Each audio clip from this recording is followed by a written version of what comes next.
हाथों को उठाओ। Thank you Jesus. तेरा आत्मा आज मुझे छुए, मेरी जिंदगी को बदले। तेरा मसा हर जुए को तोड़े, तेरा मसा हर जुए को तोड़े। प्रभु यीशु मसीह के सामर्थ्य नाम में हम मांगते हैं। आमीन। ऊंचा आशीष ऊंची। God bless you all. God bless you all. God bless your family. आमीन। ऊंचा आशीष ऊंची चर्च। स्वागत है जीवित परमेश्वर की जीवित हजूरी में। आमीन। आप सेम वापिस नहीं जा रहे हो। ग्रेटर डेज आप देखने वाले हो। परमेश्वर आपको तैयार कर रहा है ग्रेटर डेज दिखाने के लिए, आपका अगला लेवल दिखाने के लिए। और आमीन। ऊंचा ये आशीष आपकी मैंने कहा। आप तैयार हैं वचन के द्वारा तैयार होने के लिए? अपने हाथों को उठा, बोलो जो वचन आज मैं सुनो, मैं 100 गुना फलों को लेके आऊं यीशु मसीह के नाम में। तारीफ करो जोर से। बैठ जाओ अपने शरीर में। आत्मा में आप मेरे साथ खड़े हैं। अपने पड़ोसी को बोलो ध्यान से सुन, क्योंकि सुनना विश्वास को पैदा करता है और विश्वास के द्वारा तू बड़े काम कर सकता है। आमीन। अपने पड़ोसी को बोलो हमारा युद्ध किसी इंसान से नहीं, किसी मिशन से नहीं, धर्म से नहीं, हमारा युद्ध शैतान से है। प्रधानों अधिकारियों से है, जो हेड ऑफिस, जिनका हेड ऑफिस आसमान में। हालेलुया। इफिसियर 6 उसकी 13 आयत में लिखा, इसलिए परमेश्वर के सारे हथियार बांध लो कि तुम बुरे दिन का सामना कर सको और सब कुछ पूरा करके स्थिर रह सको। इसलिए सत्य से अपनी कमर कसकर और धार्मिकता की झिलम पहनकर और पांव में मेल के सुसमाचार की तैयारी के जूते पहनकर इन सब के साथ विश्वास की ढाल लेकर स्थिर रहो, जिससे तुम उस दुष्ट के जलते हुए तीरों को बुझा सको। उद्धार का टोप और आत्मा की तलवार जो परमेश्वर का वचन है ले लो। हर समय हर प्रकार से आत्मा में प्रार्थना और विनती करते रहो, इसीलिए जागते रहो और पवित्र लोगों के लिए लगातार प्रार्थना और विनती किया करो। सब बोलो आमीन। आमीन। इसमें पहला हथियार है सत्य से अपनी कमर कसना। और पतरस की पुस्तक कहती है कि हमारी कमर हमारी बुद्धि है।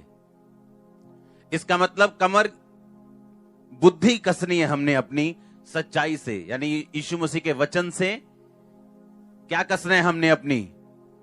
क्योंकि बाइबल कहती है ये बुद्धि, ये दिमाग वो चीज है जहां शैतान अटैक करता है। गंदे विचारों से, वो चोरी का हो, वो व्यभिचार का हो, वो कुचिंता हो, वो जेलसी हो, वो माफ ना करना हो, वो किसी को नाश करने का प्लान हो, किसी को माफ ना करना हो, किसी के विरुद्ध कड़वाहट, ये सारी चीजें दिमाग में होती। और उसने कहा कि तुम्हारा युद्ध जो है वो लहू और मांस से नहीं, पर अधिकारियों से है, हाकिमों से है, जिनका हेड ऑफिस दुष्टता की सेनाओं से जो आकाश में रहती। इसलिए सारे हथियार बांधो ताकि तुम बुरे दिनों का सामना करके सब कुछ पूरा करके स्थिर रह सको। बाइबल के वचन में इस तरह लिखा कि अगर 2 जने सहमत ना हो, क्या वो चल पाएंगे इकट्ठे? नहीं चल पाएंगे। उसी तरह अगर आप और परमेश्वर का वचन सहमत नहीं है, आप कुछ और कर रहे हैं, परमेश्वर के वचन में कुछ और लिखा है, तो आप परमेश्वर को यह नहीं कह सकते कि वो आपको बचाए या आपको ब्लेस करे या आपको सुरक्षित करे या आपको आशीषित करे या आपके बिजनेस को बढ़ाए। ऐसा होना पॉसिबल नहीं। हालेलुया। हालेलुया। उसने कहा सच्चाई से अपनी कमर कसनी और धार्मिकता की झिलम पहननी। अपने पड़ोसी को बोलो धार्मिकता की झिलम पहन और सच्चाई से अपनी कमर कस। हालेलुया। फिर से बोलो अपने पड़ोसी को, बोलो सच्चाई से कमर कस। तेरी कमर तेरी बुद्धि है, तेरा दिमाग है। और धार्मिकता की झिलम पहन, पांव में मेल की सुसमाचार की तैयारी के जूते पहन और विश्वास रख। उद्धार का टोप, आत्मा की तलवार रख। आमीन। जब यीशु मसीह के पास शैतान आया और उसने कहा अगर तू परमेश्वर का बेटा है तो इन पत्थरों को बोलिए रोटियां बन जाएं। शैतान जब भी आएगा कंफ्यूजन के साथ आएगा। ये बात मैं चर्च में मैंने कम बताई होगी, लेकिन जब दुष्ट आत्माओं वालों को काउंसलिंग दी जाती है और उसके बाद उनके लिए प्रार्थना होती है तो उनको बताया जाता है कि शैतान को अगर हराना है तो मन में उसके साथ कभी भी बहस नहीं करनी।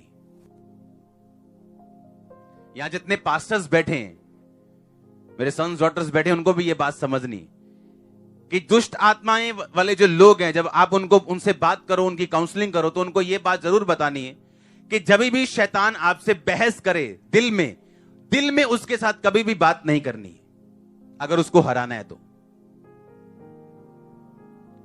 अगर आपको शैतान को हराना है तो मुंह से बात करनी है, दिल में नहीं। और शैतान के साथ कभी बहस नहीं करनी अपने दिल में। आप जितना उससे बहस करोगे दिल में, उतना वो ज्यादा आएगा। और ये बात परमेश्वर ने मुझे 7 बार जब 40 रोजे रखे थे तब समझाई थी। हालेलुया। क्योंकि ये मेरी लाइफ की प्रॉब्लम थी। मेंटली अपसेट के अटैक होते थे, शैतान बात करता था 24 घंटे दिल में, और मैं दिल में उसके साथ लगा रहता था, दिमाग में ही।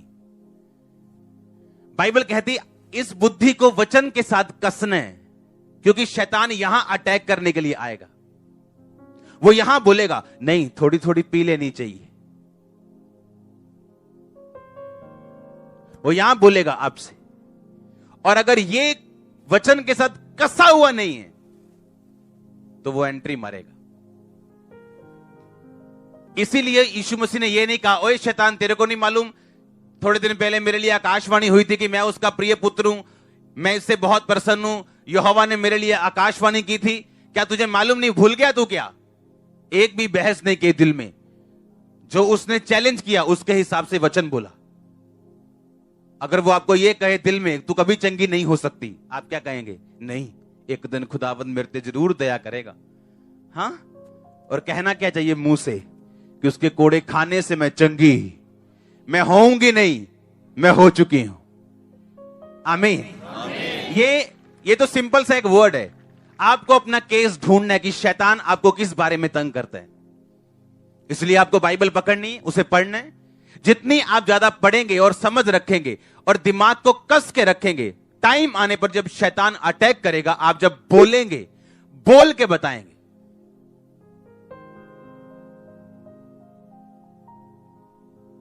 अगर वो आपको कुछ गलत करने के लिए कह रहे, आप बोलेंगे नहीं, बाइबल कहती पवित्र बन जिस तरह तरह बुलाने वाला पवित्र है। आप मन में बहस नहीं करेंगे उससे, आप वर्ड बोलेंगे मुंह से और शैतान भागेगा आपसे। आमीन। कहता धार्मिकता की क्या पहन? झिलम। झिलम जो होती थी वो छाती पे पहनते थे, दिल पे, दिल सुरक्षित रहे। यानी जो तेरे बुद्धि में आ चुका है, जो तेरे माइंड में आ चुका है, जो तूने सुना है आज चर्च में, जो घर जाके पढ़ा है, जो टीवी पे सुना है, उसको मनन करना है, अपने दिल में लेके जाना है। दिन और रात इस पर मनन करना, कंसंट्रेट करना इस पे।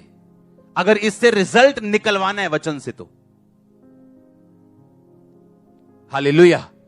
मेल की सुसमाचार की तैयारी के जूते पहन, यानी जो तेरे दिमाग में है और जो तूने मेडिटेट किया है, अब उसको प्रीच करना है। अपने पड़ोसियों को बताना है चर्च में क्या हुआ, मेरी लाइफ में क्या हुआ, परमेश्वर ने मेरी जिंदगी में क्या किया। अब दूसरों को बताना, यानी सुसमाचार की तैयारी के जूते पहनने, ताकि जो आपने सुना और जो आपके हार्ट में है वो आपके मुंह से प्रीच हो सके। और ये शैतान से बचने का एक तरीका है और उसे मारने का तरीका है। आमीन। उसने कहा फिर तुम क्या करो?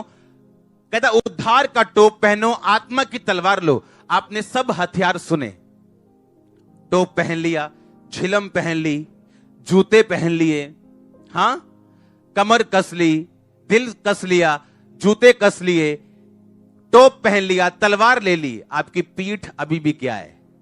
नंगी है। आप जानते, पीठ के लिए परमेश्वर ने कोई भी सुरक्षा नहीं दी। नहीं तो अगर पीठ पे भी आपके कुछ पड़ेगा तो मरोगे ना कि नहीं मरोगे? कि पीठ पड़ोसी के लेके आए हो? हां, क्योंकि परमेश्वर इसमें 2 मैसेज आपको देता है। आपकी पीठ को आपका स्पिरिचुअल फादर सुरक्षित रखता है हमेशा प्रार्थना में। और दूसरा, इसका एक यह कारण है, आपको पीठ के लिए कोई भी हथियार बाइबल नहीं देती, क्योंकि बाइबल के मुताबिक अगर आप पीठ दिखाओगे अपने एनिमी को, आप मारे जाओगे। क्योंकि आपको फाइट करने के लिए सब हथियार दिए गए हैं, तोप, झिलम, जूते, तलवार, ढाल विश्वास की, पर जैसे ही आप डर के भागने की कोशिश की, आप मरोगे। मैं टेस्टिमनी आपने सुनी, मैं चर्च आता था, गरीब था, पैसे मांग के, 100 रुपया मांग के, 200 रुपया मांग के, मांग के थक गया मैं।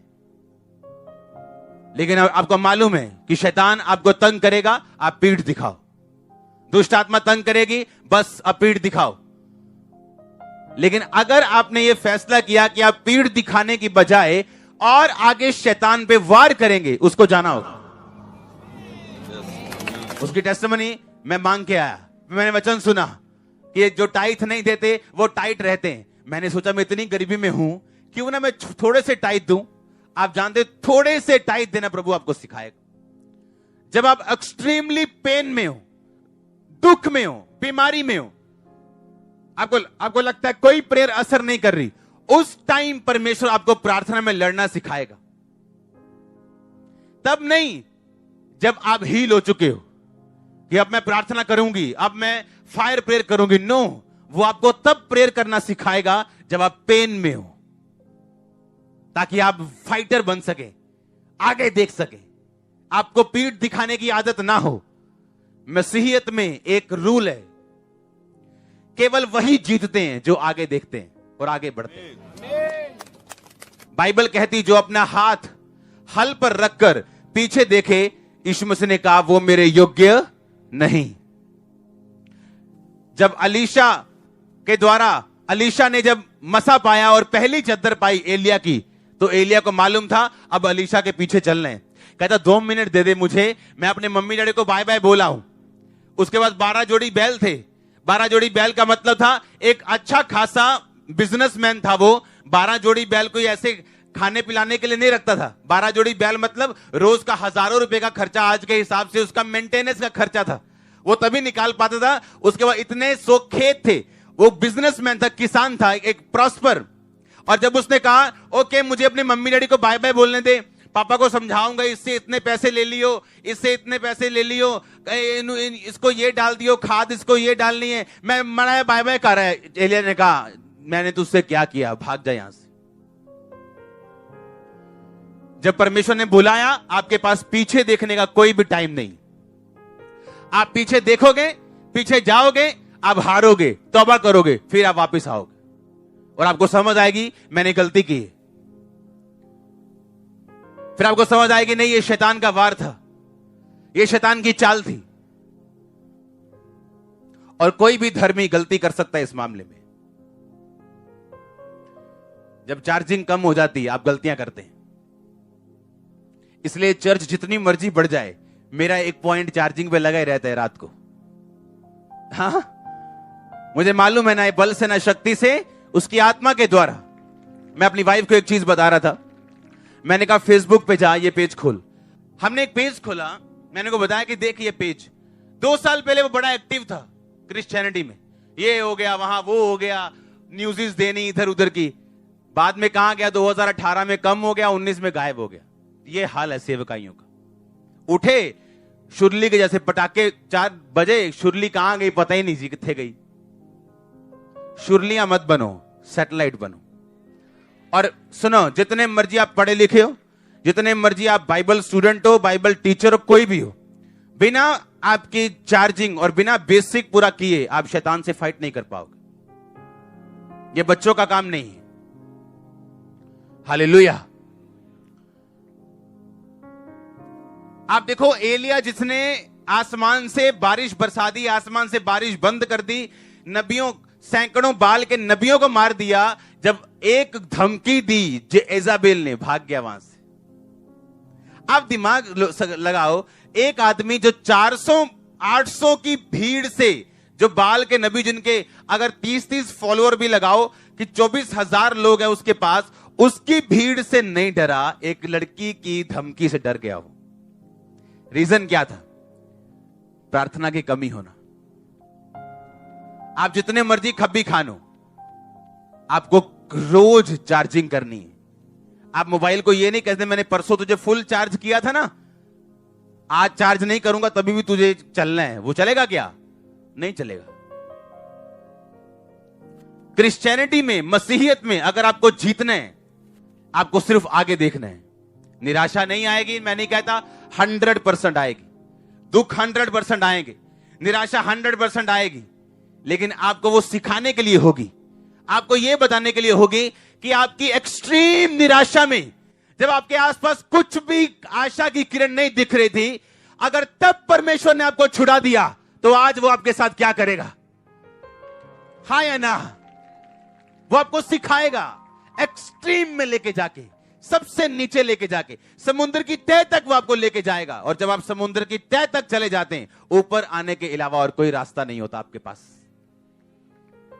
मैंने देखा है लोगों को प्रेशर के नीचे आते हुए, फैमिली का प्रेशर, बिजनेस का प्रेशर, समाज का प्रेशर, अपने लोगों का प्रेशर, और जब प्रेशर आया टूट गए, संगति कम कर दी, प्रभु से प्यार कम कर दिया, छुप छुप के आने लगे। और बाइबल कहती है डरपोक लोग परमेश्वर के राज्य में प्रवेश नहीं कर सकते। आपको एक ही तरह से जीत, श्योरिटी परमेश्वर का वचन देता है, वो ये कि आगे देखना, फॉरवर्ड चलना। और इसी तरह से दाऊद ने गोलियत को मारा था। उसने बच बच के नहीं मारा कि इधरों इधरों इधरों मार दो, लिखा वो फॉरवर्ड आया, आगे आया और स्लिंग किया और उसे मार दिया। आपका डेवल जितना मर्जी बड़ा क्यों ना हो, पॉवर्टी जितनी मर्जी बड़ी क्यों ना हो, बीमारी कितनी मर्जी बड़ी क्यों ना हो, वो फॉरवर्ड चल के मरेगी, पीछे रह के नहीं। आमीन। आपको कर्जों पे वार करने हैं, बीमारी पे वार करने हैं, वचन से होके। हालेलुया। और परमेश्वर आपको तैयार करेगा। डिस्ट्रैक्शंस आएंगी, आपको बच के रहना है। परीक्षाएं आपको डालने की शैतान कोशिश करेगा, आपको बच के रहना है। आपको मॉरल वैल्यूज अपनी बना के रखनी, जो परमेश्वर का रिश्ता है वो बना के रखना है। किसी भी तरह से कॉम्प्रोमाइज नहीं करना। अगर आप करेंगे आप मरेंगे, लेट होंगे। हालेलुया।